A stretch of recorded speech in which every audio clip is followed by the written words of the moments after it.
Hello everyone. So last time we mentioned the story of when the holy Ruzhiner, Rabbi Yisrael of Ruzhin, was a young boy.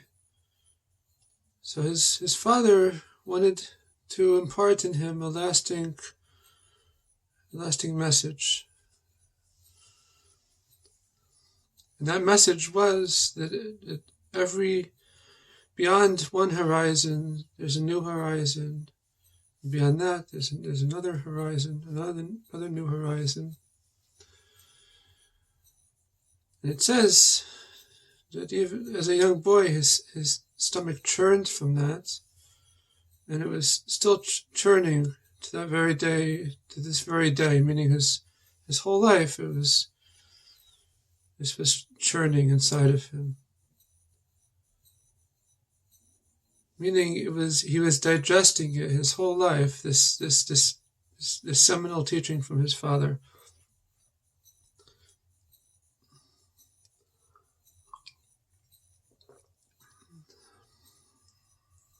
So before we continue on discussing related to education, one of Rabbi Ginsburgh's books is called The Art of Education, Internalizing Ever New Horizons.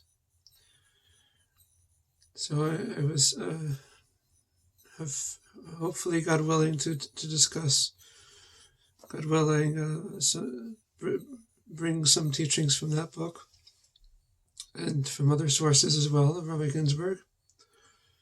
So I wanted first to discuss more about the horizon line. So it's both a subjective origin, but it's also the future potential of the expanse ahead. And I'm going to link to this journal. There's a chapter in this book on psychology, on the psychological. Let's see what the title is. Beyond the Self and the Environment, the Psychological Horizon. So it discusses about some thoughts related to psychology and horizon, to this concept of the horizon line.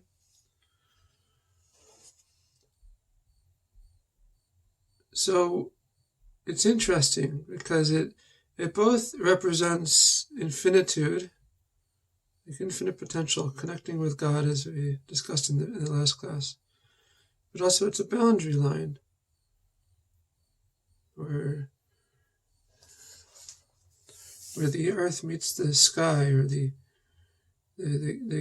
this unification between Torah and science, between these two worlds, the divine higher waters of divine wisdom of the Torah, of the inner, especially the mysteries of the Torah, the secrets of the Torah, and then the natural sciences.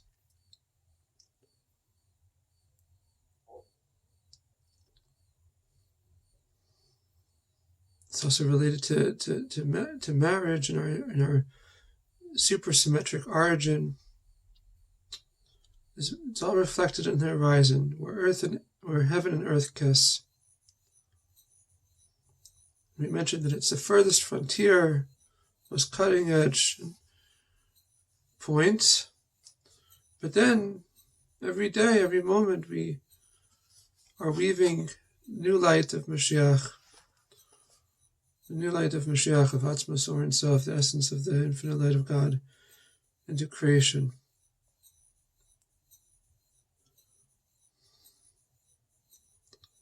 So it's very interesting and this is what we're going to discuss now, what our mindset should be, what our intention should be in living life on the cutting edge or on the horizon line. It even says that a well-matched couple in marriage must always live at the horizon. So what's the perspective? So it's in analyzing from a Torah perspective those scientific topics that lie on the horizon, the most cutting-edge scientific topics. And I'm still reading from page 137, The Riddle of Creation, from this book by Rabbi Ginsburgh, page 263. So it says here, the association between he will produce. So first it quotes this verse. This is from Proverbs that is traditionally written at the end of the Kesubah, the Jewish marriage contract. He who has found a wife has found goodness. He will produce good will from God. The association between he will produce, vayafek, and horizon, ofek, suggests that in order to produce goodwill from God, infinity, a well-matched couple must always live at the horizon. So that we mentioned that. So what does this mean to produce goodwill from God? So it depends on we have to be on the right side. If we're talking symmetry and supersymmetry, so we have, before going back to the common root, before the spectral line splits it into two, our common soul root, like a husband and wife, have a common soul root, are one. And when they get married, they return to one. So a rectified state is one of inter-inclusion, of wholeness, of completion. And that includes making parallels and correspondences between two sides, like Torah and science. They should kiss one another. But a person that's living on the cutting edge has to be careful, has to always stay with a pure heart. So let's see what the same. So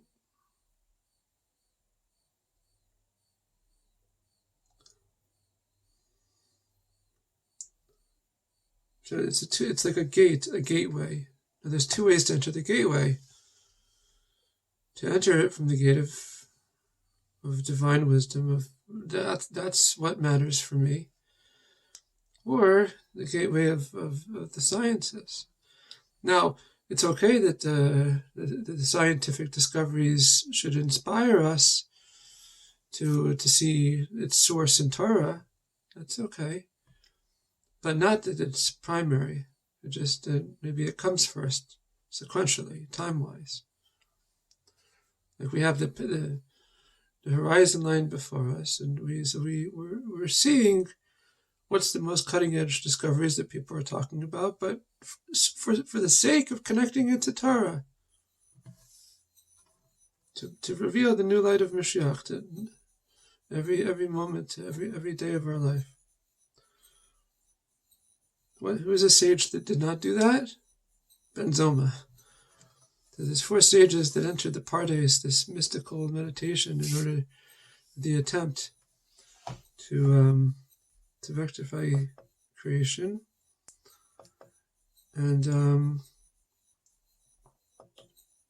the sin of Adam, to rectify Adam's sin.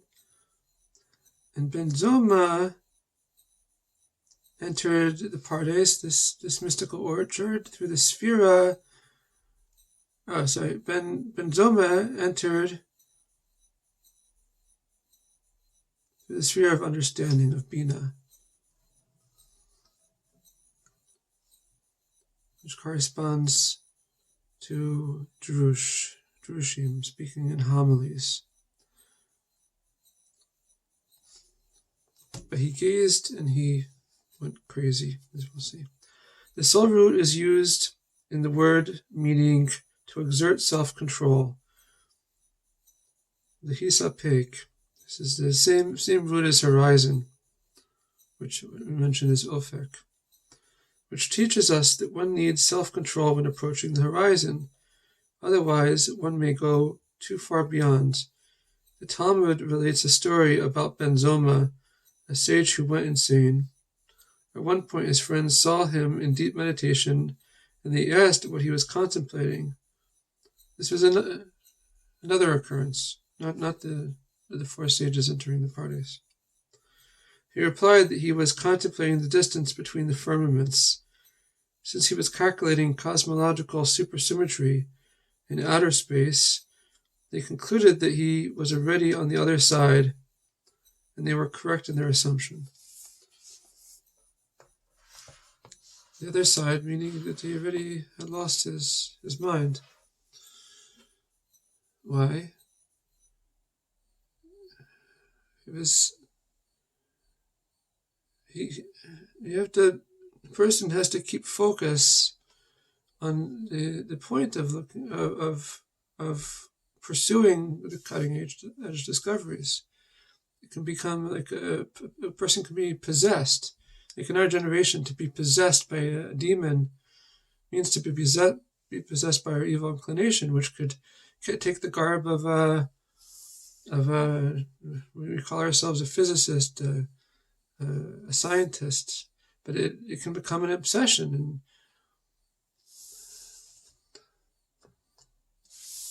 and take over our lives. So we have to be possessed by a tzaddik to always to connect with the purpose of all of these of these discoveries is that God is moving creation along. It wants Mashiach to come, redemption to come, and it's our job to weave more light into the world.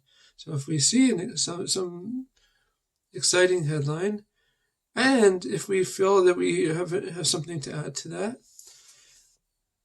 then we should make what's called a yichud, a union between that, connected to Torah. So we said that the horizon line is a subjective view from our vantage point. We're looking, and we see the path ahead.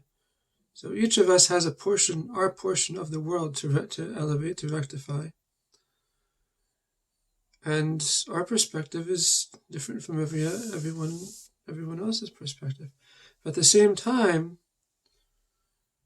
we should view it as all being set for us. This is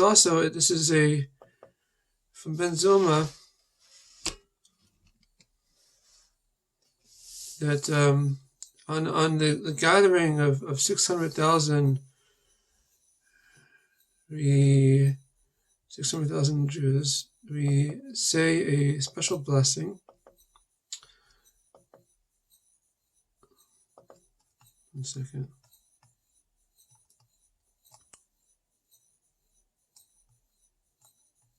That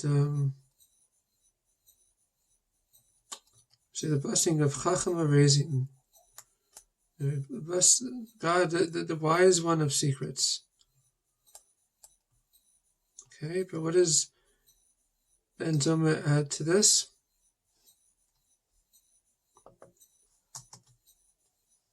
The Gemara adds, the Talmud adds, that Ben Zoma used to recite something else. Blessed be he who created all these to serve me. Wow, that's something. Ben Zoma goes on to explain that in order to eat bread, Adam, which we mentioned that he went crazy insane trying to rectify the sin of Adam. So it's interesting that he brings this. Adam had to sow, plow, gather, winnow, mill, knead, and bake. This was after the sin that it says of the woman that give birth with pain,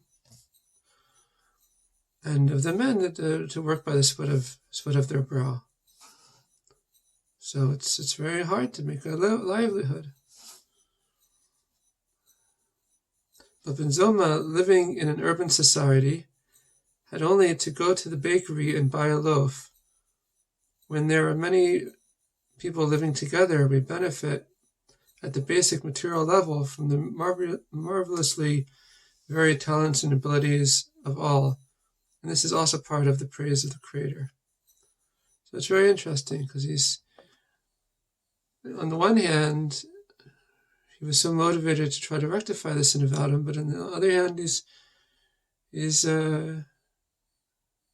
living in an urban society, and he's not necessarily feels this working by the sweat of the brow.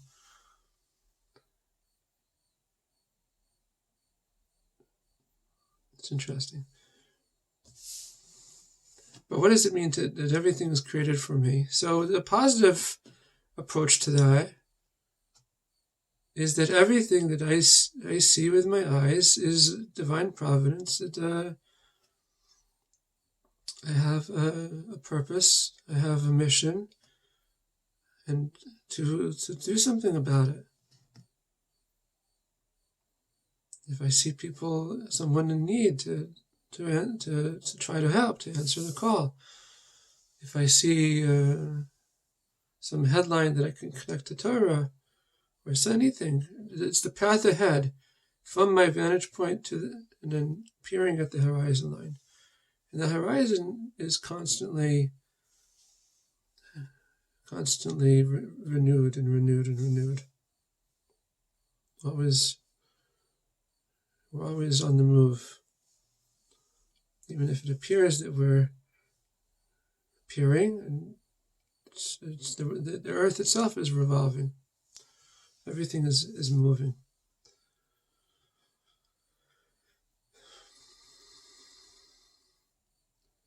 So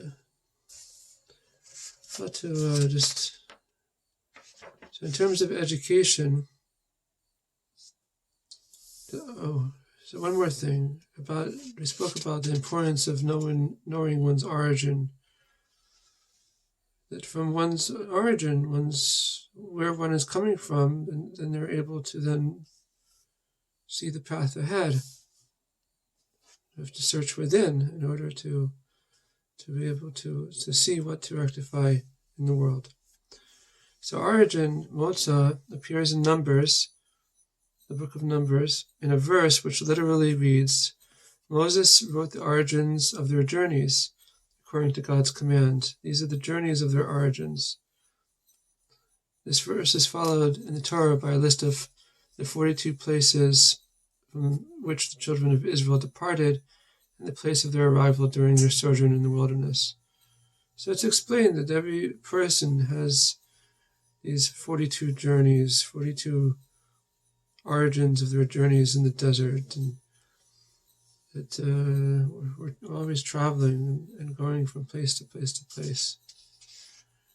But it's in order to bring about unity, but not to be enamored by the cutting edge discovery or finding or headline, but to always seek to connect it and to Torah, and to share that with others. So that's what is churning every day? Why does it take so long to really appreciate that message that the Ruzhner, that his father was imparting?